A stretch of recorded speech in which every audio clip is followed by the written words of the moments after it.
Le destin hypothéqué. Donc, nous allons voir l'histoire d'Isaïe et de Jacob. Donc, Isaac, le père, étant devenu vieux et aveugle, il voulait vraiment bénir son fils Ésaïe qu'il aime. Alors, il lui a demandé d'aller chasser du gibier pour que vraiment on lui fasse un plat qu'il aime. Alors, bon, il est allé vraiment à la chasse pour faire ce gibier. Donc, quand il est arrivé, il avait tellement faim. Et Jacob, qui est sédentaire, qui reste sous les tentes, il était là. Donc, Ésaü venant vraiment de chasser, il avait faim. Donc, Jacob lui a dit, bon, en tout cas, va-moi ton droit d'aînesse. Va-moi ton droit d'aînesse. Parce qu'il était en train de préparer vraiment un plat de lentilles. Va-moi ton droit d'aînesse et puis vraiment, je vais te donner ce plat. Alors, Ésaü, il est entré en lui-même, il dit, qu'est-ce que ça va faire? Je vais mourir demain, très bientôt. Qu'est-ce que ça sert? Alors, Ésaü, qui était l'aîné, et ce titre de l'aîné, il avait des avantages. Parce que selon vraiment les coutumes vraiment des Hébreux, des Israélites, en tout cas, étant aîné, à la mort du père, tu as des avantages. C'est toi qui vas être vraiment celui-là même qui va diriger la famille et tout cela. Donc, il s'est dit que je vais mourir très bientôt, qu'est-ce que j'ai à faire? Donc, il a tout de suite là vendu son droit d'aînesse à son jeune frère Jacob, simplement à cause d'un plat vraiment de lentilles. Donc tout ceci renferme beaucoup d'enseignements. Il y a des gens qui peuvent, pour une situation quelconque, ils peuvent vraiment hypothéquer leur destin. Par exemple, à cause d'une relation sexuelle qui dure quelques secondes, une personne peut hypothéquer son destin.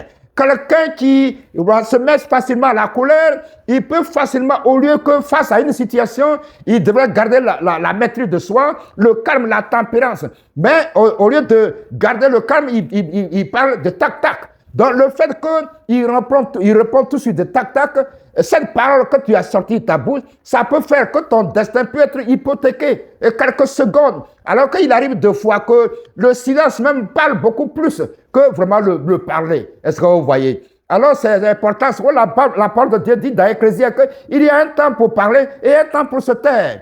Très, très, très important. Donc ce que je voulais aussi relever, c'est que Ésaü, il n'a pas tenu compte de certaines réalités. Voilà, il y a certaines choses là qu'on fait à court terme. À court terme, c'est-à-dire qu'il y a beaucoup de sacrifices à faire. Pour ce qui vient de Dieu, il y a des sacrifices à faire. C'est le long terme. Mais en tout cas, il a pensé court terme. Parce qu'il avait faim, donc il a vu tout sur le court terme.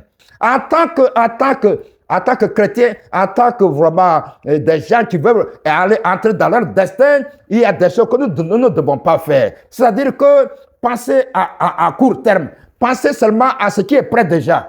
Beaucoup veulent entrer par la porte, la grande porte, la porte ouverte. La Bible dit que ce sont ceux-là même que cette porte-là que les gens utilisent beaucoup. Voilà, la porte serrée, étroite là, en tout cas, c'est cette porte-là qui mène vraiment à Dieu. Mais la porte qui est étroite là, large, la Bible dit que malheureusement, c'est là que beaucoup de gens veulent passer. C'est-à-dire que ce qui est déjà prêt, ce que les gens ont l'habitude de faire. Mais nous devons vraiment faire attention. Nous devons penser à l'avenir. Nous devons vraiment faire des efforts, des sacrifices. Ce qui demande l'effort, ce qui demande des sacrifices, c'est que ça mène au Seigneur.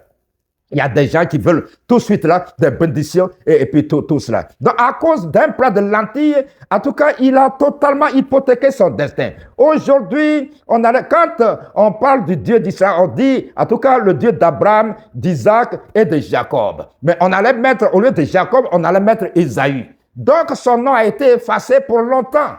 Son nom a été effacé pour l'éternité. Il y a des actes, avant de les poser, nous devons vraiment faire attention. Parce que l'acte que tu poses là, ça peut te faire un retard de soit 5 ans, 10 ans, ou bien peut-être même toute ta vie. Tu peux perdre toute ta vie. Est-ce que vous voyez? Donc, avant de faire une action, on doit vraiment penser beaucoup. On doit vraiment penser beaucoup.